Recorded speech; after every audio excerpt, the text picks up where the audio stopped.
आज की वीडियो में मैं आपको दिवाली पूजन की बहुत ही सरल विधि बताऊंगी। तो देखिए, दिवाली के दिन शाम के समय लक्ष्मी माता का पूजन किया जाता है। तो शाम के समय स्नान आदि करने के बाद जिस जगह पर भी आप पूजन करेंगे, पहले उस जगह को आप अच्छे से साफ कर लीजिए। साफ करने के बाद हम वहां पर रंगोली बना लेंगे या स्वास्तिक बना लेंगे। आप चाहे तो आप अष्टदल कमल बना सकते हैं।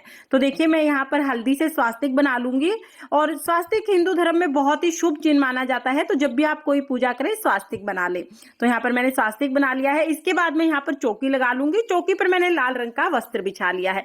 अब मैं यहाँ पर लक्ष्मी जी, गणेश जी का पोस्टर लगा लूंगी। तो देखिए, दिवाली के दिन आपको बहुत ही आसानी से ये पोस्टर मिल जाएंगे। लक्ष्मी जी, गणेश जी, सरस्वती जी का मैंने यहाँ पर पोस्टर लगा लिया है और थोड़ी सी डेकोरेशन कर ली है। अब देखिए, मैं यहाँ पर थोड़े से चावलों का आसन दूंगी। तो थोड़े से चावल मैंने यहाँ पर रख लिए हैं। इसके ऊपर मैं गणेश जी की मूर्ति को विराजमान करूंगी और लक्ष्मी माता की मूर्ति को विराजमान करूंगी। आप नई मूर्तियां लेके आए हैं तो उन्हें आप विराजमान करें। अगर आप नई मूर्तियां नहीं लेके आए हैं तो पहले से ही जो मूर्तियां आपके पास है उनको गंगा जल से स्नान करा के आप विराजमान कर लें। इसके बाद देखिए, लक्ष्मी माता के सीधे हाथ की तरफ हम कलश की स्थापना करेंगे। तो यहाँ पर चावल की ढेरी लगाकर आप कलश की स्थापना कर ले। आप चाहे तो आप अष्टदल कमल भी बना सकते हैं। यहाँ पर मैंने चावल की ढेरी लगा दी है। अब मैं अष्टदल कमल बनाऊंगी। अगर आपको अष्टदल कमल बनाना नहीं आता है तो आप सीधे चावल के ऊपर भी कलश की स्थापना कर सकते हैं। वैसे अष्टदल कमल बनाना बहुत ही आसान होता है। ये 8 लाइनें लगाकर कमल बन जाता है। अब देखिए, इसके ऊपर हम कलश की स्थापना करेंगे। तो उसके लिए मैंने ये कलश ले लिया है। कलश में हम सबसे पहले गंगा जल डालेंगे। उसके बाद हम इस कलश को शुद्ध जल से भर लेंगे। कंठ तक हमें जल से इसको भर लेना है। इसके बाद देखिए, हम इसमें पहले सुपारी डाल देंगे। तो यहाँ पर मैंने सुपारी डाल दी है, हल्दी डाल दी है, एक सिक्का डाल दिया है। थोड़े से हम चावल डालेंगे और फूल डाल देंगे। 5 चीजें डालने के बाद हम आम के पत्ते लेंगे। तो आप आम के 5, 7, 9 पत्ते ले सकते हैं। खुले पत्ते ले सकते हैं या पत्तों की टहनी ले सकते हैं। उन पर तिलक करके हम आम के पत्ते सजा देंगे। उसके बाद देखिए, एक प्लेट में मैंने चावल भर लिए हैं। अब ये चावल मैं पत्तों के ऊपर रख दूंगी। और अगर आपको आम के पत्ते ना मिले ना तो आप अशोका के पत्ते ले सकते हैं। अब देखिए, हम नारियल लेंगे। नारियल को तिलक कर देंगे। नारियल पर कलावा बांध देंगे। और देखिए, नारियल का मुख अपनी तरफ करते हुए हमें नारियल कलश पर रख देना है। इस तरह से हमारे कलश की स्थापना हो जाएगी। अब देखिए, हमें घर में जो भी धन है, जैसे पैसे हैं या सोना चांदी है, तो थोड़ा बहुत सोना चांदी या पैसे रखकर हम यहाँ पर पूजन करेंगे। कुछ लोग घर के सारे जेवर रख देते हैं। आप सारे रखना चाहें तो सारे रख सकते हैं, नहीं तो कोई भी चांदी की चीज ले लीजिए, सोने की चीज ले लीजिए और थोड़े रुपए आप जरूर रख लें। ये धन है और धन जो है वो लक्ष्मी माता का ही स्वरूप होता है। तो इनका पूजन भी हम करेंगे। और इसके साथ ही देखिए, हम जो भी बर्तन खरीद के लाए हैं धनतेरस के दिन, वो बर्तन भी हमें चौकी पर ही रखने होते हैं। उनका भी हमें साथ ही पूजन करना होता है। तो जो भी बर्तन आप खरीद के लाए हैं वो बर्तन भी आप साथ में ही चौकी पर रख लें। इस तरह से स्थापना हो जाएगी। अब हमारी चौकी सज चुकी है। अब हमें पूजन करना है। पूजन के लिए देखिए, पहले हम जल के छींटे लगाकर सभी को भाव रूप में स्नान करा देंगे। तो यहाँ पर हमने जल के छींटे लगा दिए हैं। उसके बाद हम दिया जलाएंगे। तो यहाँ पर देखिए, हम लक्ष्मी जी के लिए दिया जला देंगे। और साथ ही देखिए, थोड़े से चावलों का आसन देकर हमें बड़ा दिया भी जलाना होता है। ये अखंड दिया होता है, पूरी रात जलता है। आप इसको तेल से बिल्कुल भर देंगे तो ये पूरी रात तक जलता रहेगा। इसके बाद देखिए, सभी को हम तिलक करेंगे। तिलक करने के लिए हमने यहाँ पर रोली ली है। आप रोली से, चंदन से, हल्दी से सभी को तिलक करें। तो यहाँ पर गणेश जी को, लक्ष्मी माता को, सरस्वती माता को, सभी को हम यहाँ पर तिलक कर देंगे। और जो कलश है उस पर हमने पहले ही तिलक कर दिया है। कलश पर हम स्वास्तिक बना देंगे। और साथ में ही देखिए, जो भी आपने सोने चांदी की चीज ली है या जो भी बर्तन आप लेके आए हैं उनको भी हमें साथ में ही तिलक करना है। तो सभी को हम तिलक कर देंगे। उसके बाद देखिए, सभी को हम वस्त्र स्वरूप कलावा समर्पित करेंगे। तो यहाँ पर हम सबसे पहले गणेश जी को कलावा समर्पित करेंगे, क्योंकि जब भी कोई भी पूजा करते हैं तो सबसे पहले गणेश जी का पूजन हमें करना होता है। इसलिए जो भी चीज हम समर्पित करेंगे, पहले गणेश जी को समर्पित करेंगे, उसके बाद हम लक्ष्मी जी को समर्पित करेंगे। तो यहाँ पर देखिए, हमने गणेश जी को वस्त्र स्वरूप कलावा समर्पित कर दिया है। अब हम लक्ष्मी जी को वस्त्र स्वरूप कलावा समर्पित करेंगे। अगर आप लक्ष्मी जी के लिए चुनरी लेके आए हैं तो आप चुनरी भी उठा सकते हैं।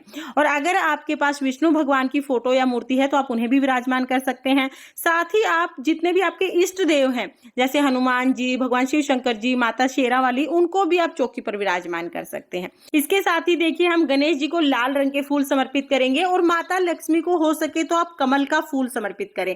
कमल का फूल माता लक्ष्मी को अति प्रिय होता है। तो अगर आपके पास कमल का फूल है तो आप कमल का फूल समर्पित करें। और बहुत आसानी से आपको दिवाली वाले दिन फूल वालों के पास कमल का फूल मिल जाएगा। तो आप ये कमल का फूल माता रानी को प्रसन्न करने के लिए उनको समर्पित करें। और अगर कमल का फूल ना मिले तो कोई बात नहीं, आप लाल गुलाब भी लक्ष्मी माता को समर्पित कर सकते हैं। सरस्वती माता को हम सफेद रंग के फूल समर्पित करेंगे। इसके बाद देखिए, लक्ष्मी माता को कमल गट्टे अति प्रिय होते हैं, तो यहाँ पर हम 11 कमल गट्टे समर्पित कर रही हूँ मैं। आप चाहे तो कम या ज्यादा कमल गट्टे आप समर्पित कर सकते हैं। उसके साथ ही हम कोड़ी समर्पित करेंगे, तो चाहे 2 कोड़ी आप समर्पित करें, चाहे 5-7 जितनी भी हो सके आप कोड़ी समर्पित करें। हम यहाँ पर गोमती चक्कर समर्पित करेंगे, तो यहाँ पर देखिए 11 गोमती चक्कर मैं लक्ष्मी माता को समर्पित कर रही हूँ। उसके बाद में ना ये सारी चीजें अपने लॉकर में रख ली जाती हैं, गोमती चक्र, कोड़ी और जो कमल गट्टे हैं। अगर आपके पास पिछले साल की गोमती चक्र और कोड़ी और कमल गट्टे हैं तो उनको ही गंगा जल में धोकर आप दोबारा से पूजा में यूज कर सकते हैं। हर बार नए लाने की जरूरत नहीं होती है, उन्हीं को आप हर बार यूज कर सकते हैं। तो यहाँ पर हम ये सारी चीजें चढ़ा देंगे। इसके साथ ही लक्ष्मी माता को सप्त धान चढ़ाया जाता है, 7 तरह का साबुत अनाज हम लेते हैं।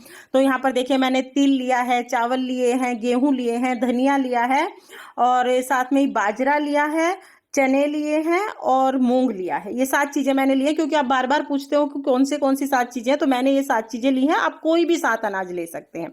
उसके बाद देखिए हम भोग समर्पित करेंगे, तो भोग के लिए मैंने यहाँ पर पान का पत्ता लिया है। पान के पत्ते पर हम लौंग, इलायची रखेंगे। साथ ही जो भी भोग हम समर्पित करेंगे वो हम पान के पत्ते पर ही समर्पित करें तो ज्यादा अच्छा रहता है। आप चाहे तो मीठा पान समर्पित कर दें, मीठा पान नहीं है तो जो भी भोग प्रसाद आप समर्पित करेंगे, जैसे मैं यहाँ पर खील पतासे इस पर रख दूंगी, साथ ही जो मिठाई ली है वो रखूंगी और लौंग इलायची रख दूंगी। तो ये चीजें रखकर मैं माता को भोग समर्पित कर दूंगी। आप चाहें तो आप हर एक भोग के लिए अलग से पान का पत्ता ले सकते हैं, या आप एक ही पत्ते पर सभी भोग रखकर माता को समर्पित कर सकते हैं। तो यहाँ पर हम सभी को भोग समर्पित कर देंगे। उसके बाद देखिए हम यहाँ पर अलग से खील का भोग समर्पित करेंगे और जो भी मिठाइयाँ हमने ली हैं उनका भोग हम अलग से भी समर्पित करेंगे। तो पान के पत्ते पर जब हम भोग समर्पित करते हैं ना तो लक्ष्मी माता अति प्रसन्न होती हैं। तो हो सके तो आप पान का पत्ता ले लीजिए, ना हो तो फिर कोई बात नहीं, आप बगैर इसके भी भोग समर्पित कर सकते हैं। साथ ही जो भी ऋतु फल आपको मिल जाए आप वो ऋतु फल समर्पित करें। हो सके तो पीले रंग का फल आप जरूर समर्पित करें। और यहाँ पर हम दक्षिणा समर्पित कर देंगे, जल समर्पित कर देंगे। इसके बाद देखिए धान का भोग माता को चढ़ाया जाता है। धान की जो एक खील होती है ना, इनका भोग चढ़ाया जाता है लक्ष्मी माता को। तो दोनों हाथों में खील लेकर हमें इस तरह से लक्ष्मी माता को धान की बनी हुई खील का भोग समर्पित करना है। धान लक्ष्मी माता को अति प्रिय होता है, तो धीरे धीरे छोड़ते हुए हमें दोनों हाथों से खील का भोग माता को समर्पित करना है।